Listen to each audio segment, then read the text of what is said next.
بسم اللہ الرحمن الرحیم۔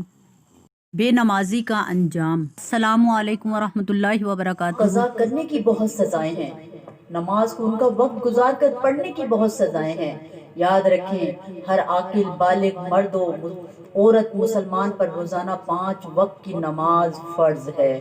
جو نماز کو فرض نہ مانے وہ کافر ہے، چاہے اس کا نام اور اس کے دیگر مسلمانوں کے کام بھی مسلمانوں والے ہوں، اور فرض تو مانے مگر ادا نہ کرے، وہ مسلمان تو ہے مگر ایک نماز بھی جو ترک کر دے وہ سخت فاسق و گناہگار مستحق عذاب ہے۔ معراج کی رات رسول صلی اللہ علیہ وآلہ وسلم نے ایک منظر یہ بھی ملاحظ فرمایا، کچھ مردوں اور عورتوں کے سروں پر فرشتے ضربیں لگاتے تھے اور چوٹ سے ان کے دماغ اس طرح بہتے تھے جس طرح بڑی نہر بہتی ہو، اور وہ درد سے چیختے ہوئے کہتے تھے، ہائے افسوس، ہائے ہلاکت۔ آپ صلی اللہ علیہ وسلم کی خدمت سراپا رحمت میں عرض کیا گیا، یہ لوگ بے وقت نماز پڑھتے تھے۔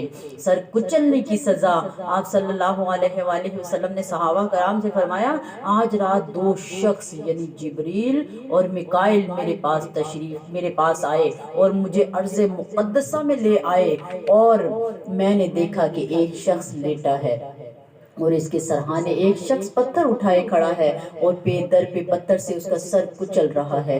ہر بار کچلنے کے بعد سر پھر ٹھیک ہو جاتا ہے۔ میں نے فرشتوں سے کہا، سبحان اللہ، یہ کون ہے؟ انہوں نے عرض کیا، آگے تشریف لے چلیے۔ مزید مناظر دکھانے کے بعد فرشتوں نے عرض کیا کہ پہلا شخص جو آپ صلی اللہ علیہ وسلم نے دیکھا یہ وہ تھا جس نے قرآن یاد کر کے چھوڑ دیا تھا اور فرض نمازوں کے وقت سو جانے کا عادی تھا۔ اس کے ساتھ یہ برتاؤ قیامت تک ہوگا۔ قصدن نمازیں قضا کرنے والے اور جھوٹی قسمیں کھانے والے کچھ جہنم میں جانے کا حکم دیا جائے گا۔ چنانچہ حجت الاسلام سیدنا امام احمد غزالی نقل فرماتے ہیں، حضرت سیدنا عبداللہ ابن عباس رضی اللہ تعالیٰ عنہ سے مروی ہے کہ قیامت کے دن ایک شخص کو اللہ کی بارگاہ میں کھڑا کیا جائے گا، اللہ تعالیٰ اسے جہنم میں جانے کا حکم فرمائے گا۔ وہ عرض کرے گا، یا اللہ، مجھے کس لیے جہنم میں بھیجا جا رہا ہے؟ ارشاد ہوگا، نمازوں کو ان کا وقت گزار کر پڑھنے اور میرے نام کی جھوٹی قسمیں کی وجہ سے۔ قرآن مجید میں ہے کہ جب جنتی جہنمیوں سے پوچھیں گے کہ تمہیں کون سا عمل جہنم میں لے گیا، تو وہ نہایت ہی حسرت و افسوس کے ساتھ جواب دیں گے۔ اللہ سورۃ مدثر میں فرما رہا ہے، وہ کہیں گے ہم نماز نہ پڑھتے تھے اور مسکین کو کھانا نہ دیتے تھے اور بےہودہ فکر والوں کے ساتھ بےہودہ فکریں کرتے تھے، اور ہم انصاف کے دن کو جھٹلاتے رہے یہاں تک کہ ہمیں موت آ گئی۔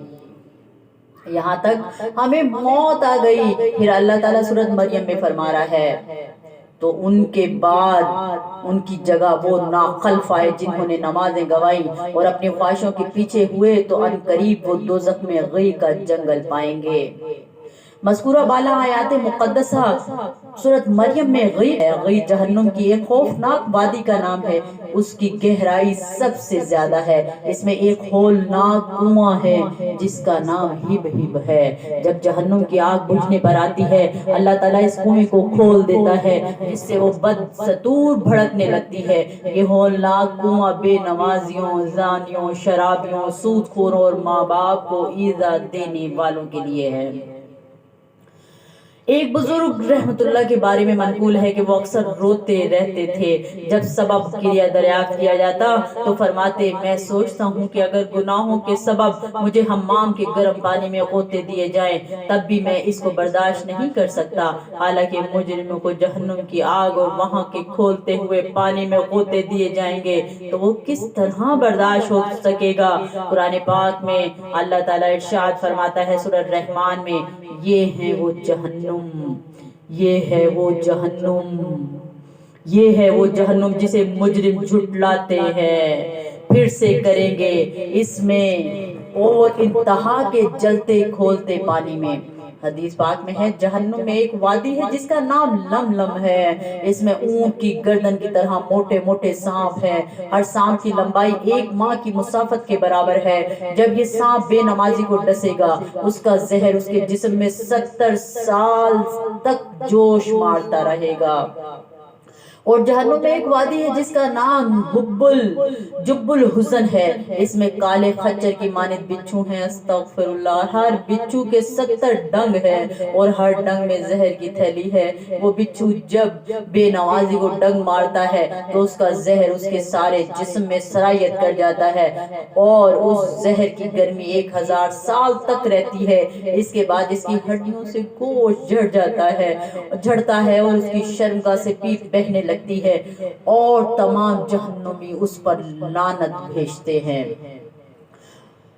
لرز اٹھو اور گھبرا کر اللہ کی بارگاہ میں سچے دل سے توبہ کر کے نمازوں کا اہتمام شروع کر دو، ورنہ یاد رکھو اللہ کا عذاب برداشت نہ ہو سکے گا۔ رسول